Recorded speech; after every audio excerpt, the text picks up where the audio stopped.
Be ule la vangenye bareedu akake anarke tundagenye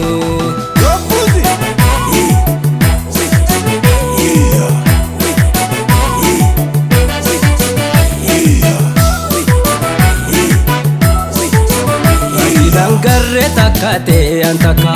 wakayo siv kanne bada se unka iruta kan kabdusi tolche sansanka yujate na sente onne to kabahaka iruta kan kabdusi tolche sansanka yujate na sente onne to kabahaka Ati dangarre khaka khayantaka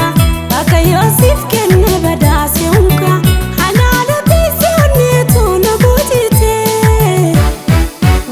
So do stay too much.